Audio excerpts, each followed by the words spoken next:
Hello again. Today's story is The Little Flower Seed. Spring is in the air, Emma Elizabeth said. Can you feel it? Clifford wagged his tail. It was true. Early spring is the best time to plant a new garden, said Mrs. Howard. The courtyard will look pretty when our garden starts to bloom, Emily Elizabeth said. We'll have lots of vegetables and flowers in the garden, Emily Elizabeth said, even some carrots for Daffodil. Clifford looked and smelled, but he didn't see any carrots or flowers. Emily Elizabeth and her mother worked and worked. They dug holes in the dirt. What fun, Clifford thought. Then Emily Elizabeth dropped something tiny into each hole. Mrs. Howard covered each hole with dirt. What's going on? Clifford wondered. All the seeds are planted, Emma Elizabeth shouted. Good work, said Mrs. Howard. Let's go fill the watering can and water our new garden. Now it's my turn to dig, Clifford thought. He dug and dug. I'm helping too, he thought.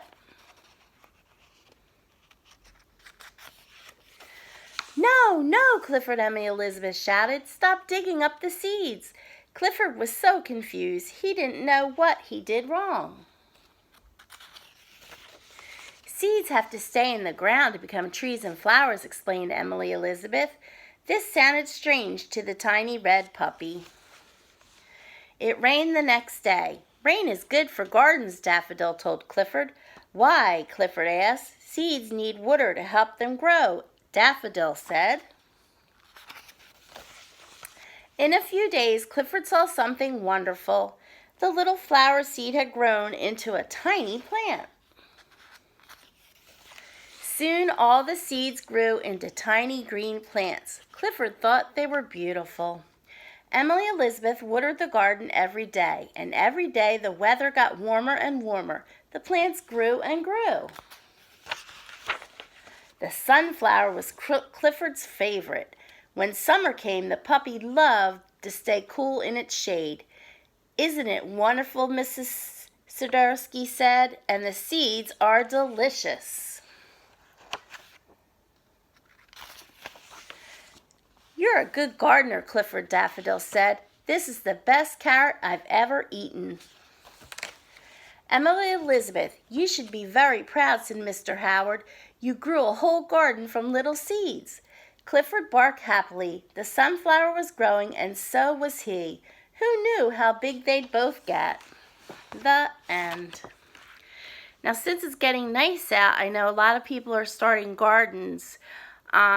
If you don't have a spot in your yard to make a garden, you can make a garden right on your windowsill. I thought we could use an empty yogurt cup. This was one that my grandson ate. And I just washed it out. And you can put some dirt in here. And if you have seeds, you could put seeds. These are sweet pepper seeds for peppers like we eat. If you don't have seeds and you have a red pepper or a green pepper, you could get your parents to cut it open. And then you can scoop out the seeds like this. And you wash them off and dry them out for a couple days, and then you can put the dirt in the cup and put the seeds in and start growing some pepper plants. If you don't have any peppers and you don't have any seeds, I thought another fun activity would be, I took a water bottle and I carefully cut it in half, which you need your parents to do that for you. And then I'm just going to fill it with water till it's almost to the top, like this. And then I took a carrot, just a regular carrot that you eat, and carefully with a plastic knife or help from your parents, you cut the top off. See, I just cut the top off.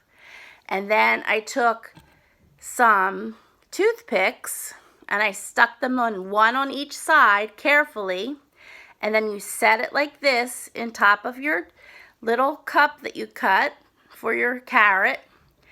And you can put that on your windowsill and watch and see what happens.